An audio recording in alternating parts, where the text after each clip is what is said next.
Welcome to Shark City Unfiltered, the official podcast of Shark City Hockey, a proud affiliate of the Hockey Podcast Network. We have a very special guest joining us tonight. He is a Bay Area News Group sports reporter who has covered Bay Area teams in the MLB, the NBA, and most importantly, the NHL. Covering the San Jose Sharks for the Mercury News Sharks fans, I am honored to welcome Curtis Pashelka. Hey, Curtis, welcome to the show. Hey, Aaron, thanks for having me. So, you are originally from Calgary, Alberta. You made your way to the Bay in 94. You attended San Francisco State University, began your career with the Bay Area News Group in 2000. What attracted you to make the move to California, and how would you summarize your experience covering the San Jose Sharks? Well, I moved here. My parents were actually living here at the time, so I decided I wanted to enter in journalism. So the school I was going to in Calgary didn't offer a degree in journalism, so I decided to move down to California. I became I got my green card and kind of stayed here, and I attended school, and eventually after school I was able to get a part-time job with the paper, and led to a full-time position shortly after that. So yeah, it's I think I've covered the Sharks off and on for about 6-7 years here, and so far it's been interesting, to say the least. It's very rarely been boring. So it's been going into this year, looking forward to another season coming up here. Outstanding. So before we go into some of the hot topics for this upcoming season, I just kind of want to take a trip down, memory lane, being that you've been in the Bay Area for the last 20 plus years. Just quickly, do you have any stories that kind of stand out as being your favorite from some of, maybe the past teams? There's always memorable moments, especially with the Sharks, kind of the early years, those two, the King series. I think when I was starting to just start to cover the team, the two series that went to 7 games were also very memorable.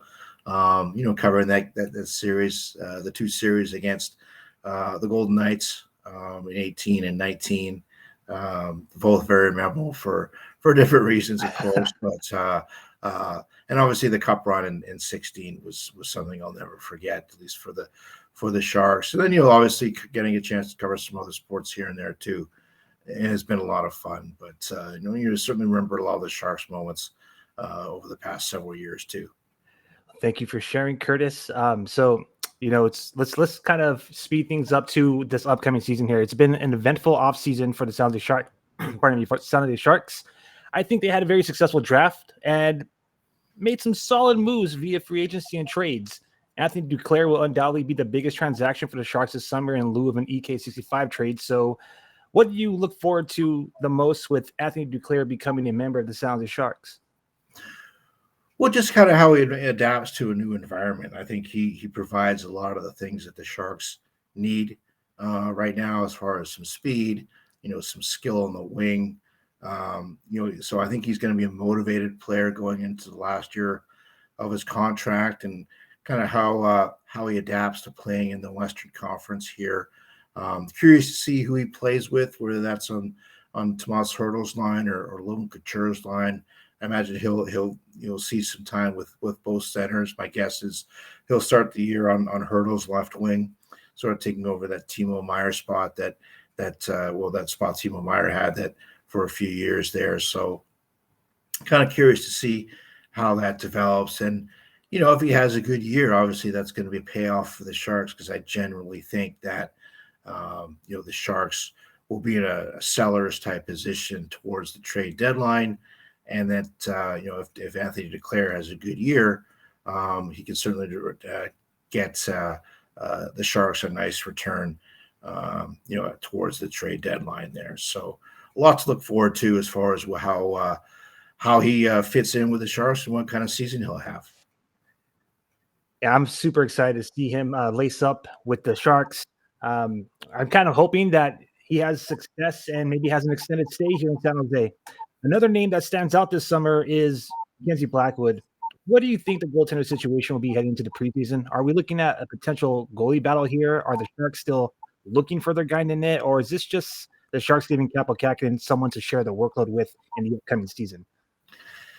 I tend to think it's going to be more of a tandem situation. I think the Sharks would certainly love to see one of those two goalies sort of grab the reins and really sort of establish themselves as a number one goalie.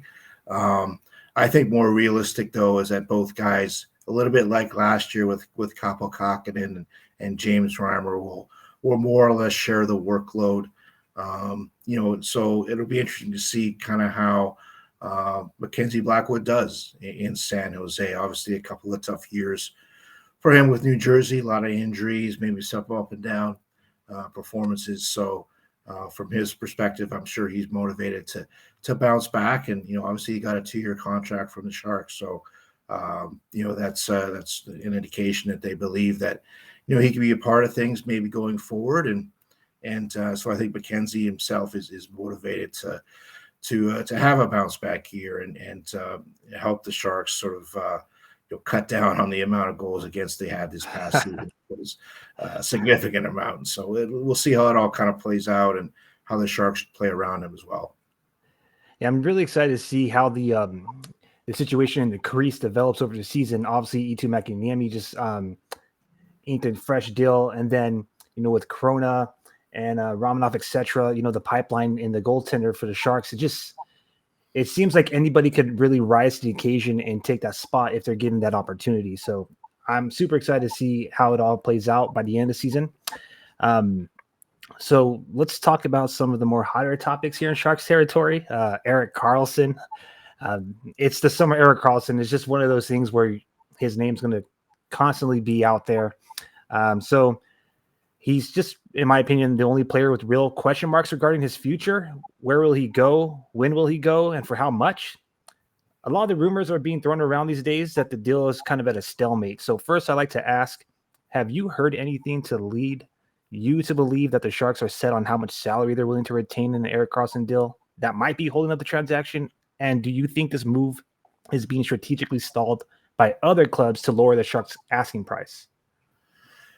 Well, you're right. It's a very complex situation the Sharks are in sort of right now. Certainly, they just don't want to give away Karlsson for nothing. But at the same time, I think they have to be realistic about what kind of return they will get in a Karlsson trade. We could get some clarity here over the next few days. A buyout window just opened up for the Pittsburgh Penguins.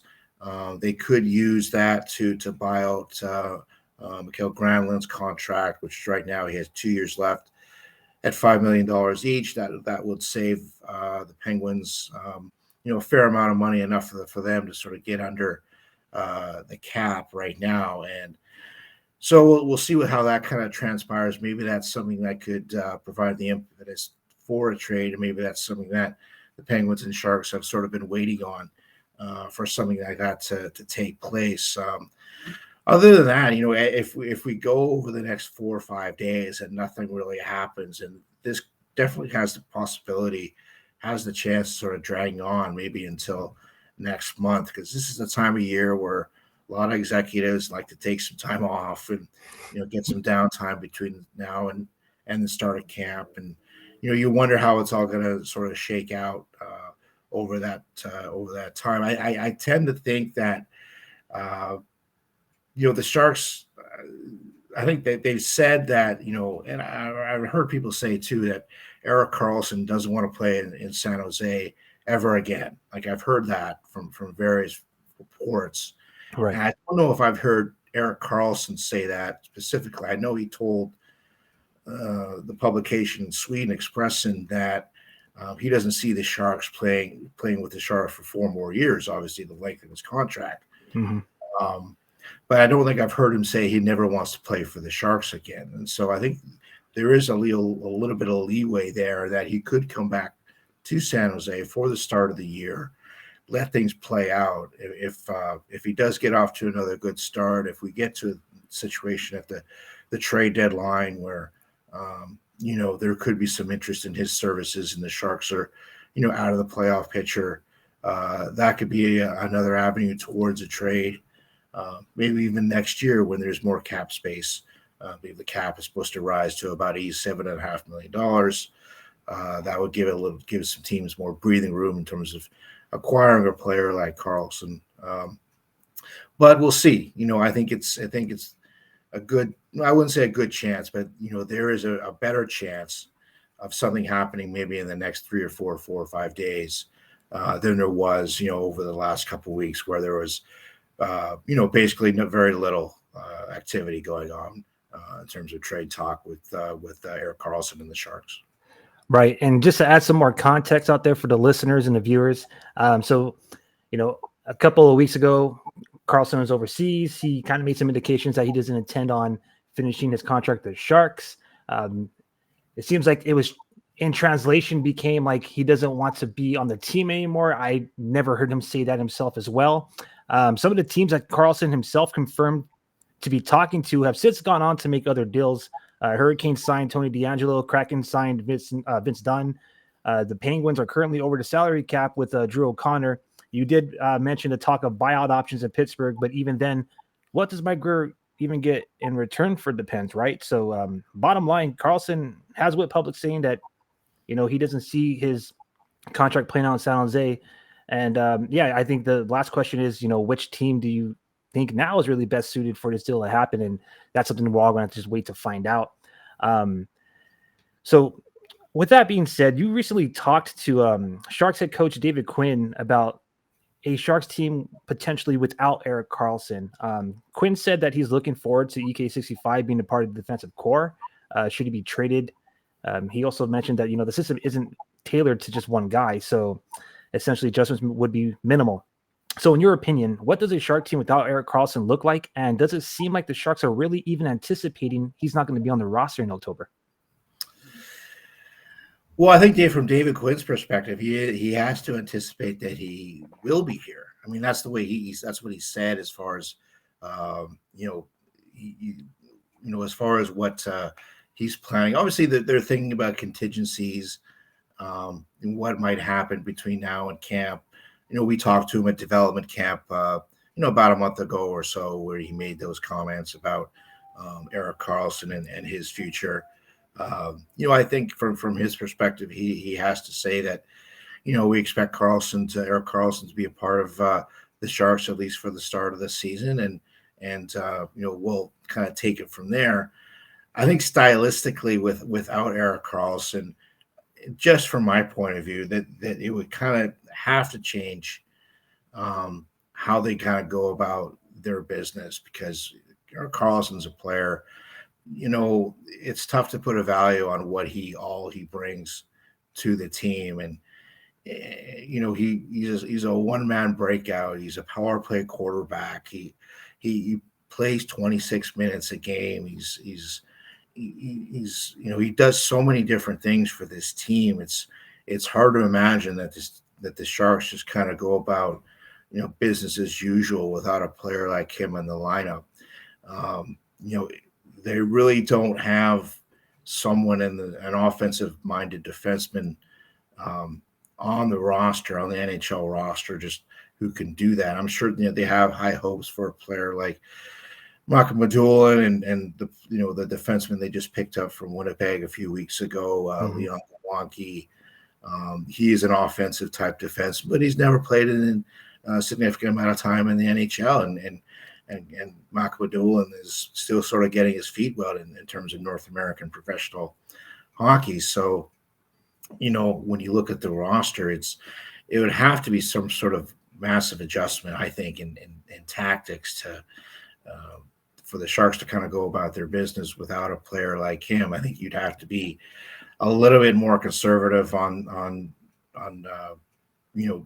certain scenarios, certain way you play, and the defensive pressure, the lineup, all that's going to have to definitely compensate for that lack of offensive juggernaut style that he brings. for sure. Yeah, and it's just so we'll see. I think it would leave a massive void for this team, and it would kind of we talked to Henry Thrun about it at development camp, and he would just say, it's kind of maybe have to be by committee. I mean, not one guy is going to be able to replace all that he does. It's just a matter of everybody stepping it up a little bit to sort of make up for that absence. But obviously, easier said than done when you're not at you don't have a number 65 out there. And when you think about it, the Sharks have had an really offensive-minded defenseman on their roster for about 15 years. You start with Dan Boyle in the late 2000s, and then you go transition into Brent Burns for all those years, and then obviously Erik Karlsson coming into the mix. So what does your Sharks team look like without that type of offensive-minded defenseman? I mean, you got to go back a ways to sort of look at that style of play and what that was like, and it wasn't gritty. Like it was as it is has been, obviously. So it'll be interesting to see how it all transpires, and if they can do it before, if a trade happens before camp, at least that gives the team some a chance to sort of form an identity without a player like Erik Karlsson.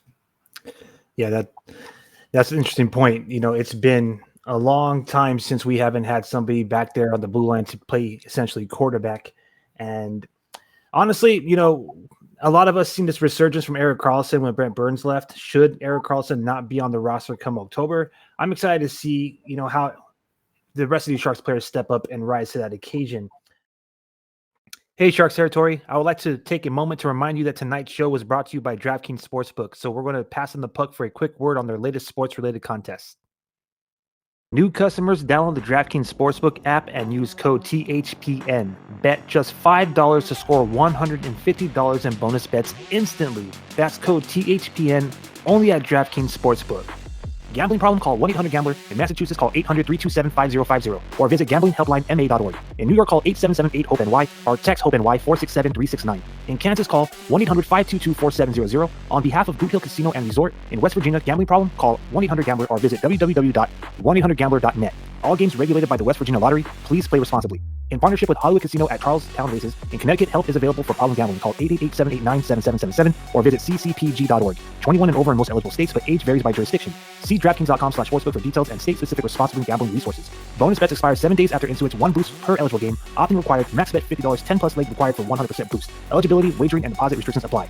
Terms at sportsbook.draftkings.com/baseball terms. We all have our own soundtrack for the summer, and I listen to mine on my Raycon wireless earbuds. When I'm walking my puppy or simply retreating to my room to get away from the fam, I'm doing so with my Raycon wireless earbuds. Now I can list a dozen reasons why I love my Raycon wireless earbuds, but I'll share a few. Raycons have a 32-hour battery life, including 8 hours of playtime. They come with custom gel tips, making the in-ear fit so comfortable. But what feels better than that is they start at half the price of other premium audio brands, but they sound just as good. Create your own soundtrack with Raycon. Right now, Shark City Unfiltered listeners can get 15% off their Raycon order at buyraycon.com/THPN. That's buyraycon.com/THPN to save 15% on Raycons. Buyraycon.com/THPN. I want to shift gears toward Tomas Hertl really quick. Prior to Mike Grier's arrival, Hertl was given that 8x8 by Joe Will, the interim GM at the time, presumably becoming the centerpiece in which the team would build around the future.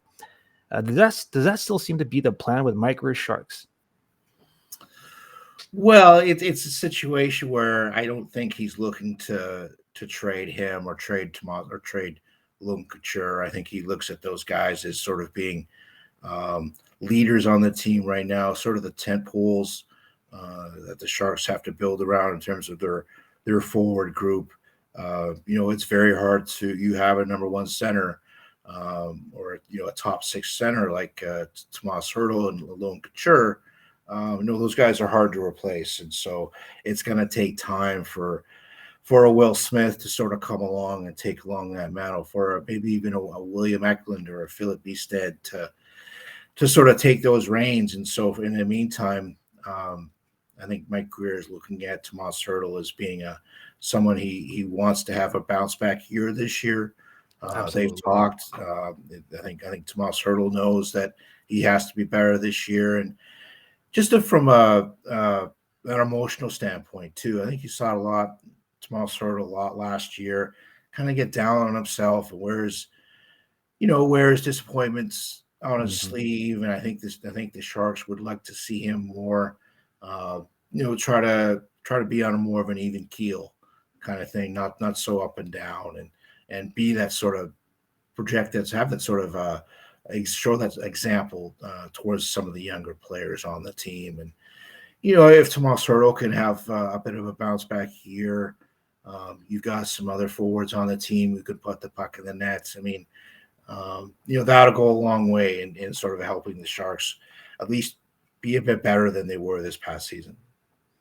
Absolutely agree with everything you said. I still believe in Tomas Hertl. A lot of Sharks I've been anticipating have bounce back years. Mara Ferraro is just another name to throw out there. But speaking of centermen, that fourth line center position seems to be vacant unless you plug it with Jacob Peterson or William Eklund. So assuming that they both play at the wing, is Thomas Bordeleau the automatic favorite to get that position?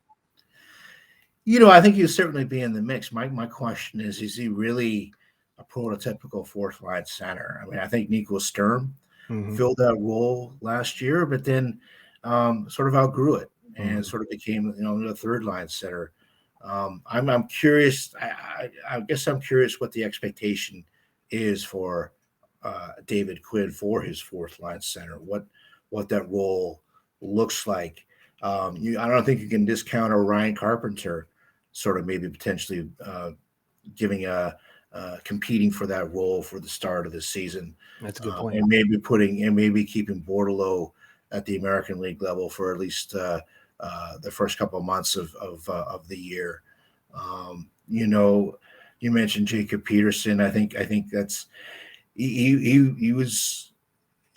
He's played that role a little bit before. In his Dallas days, I think he was a little bit of a centerman, but he also played a lot of top 9 minutes on the wing, and so I think we'll see how his role kind of develops. I guess one player to sort of really look out to as far as can he continue to have continue where he left off sort of last year. So, yeah, that fourth line center role is really going to be one to watch this coming camp and see how that all kind of unfolds. I do have question marks about whether Bordeleau is that guy that can fill that void, at least the way that David Quinn wants that void to be filled on that line. So we'll see. That's going to be one of the interesting questions at camp for sure.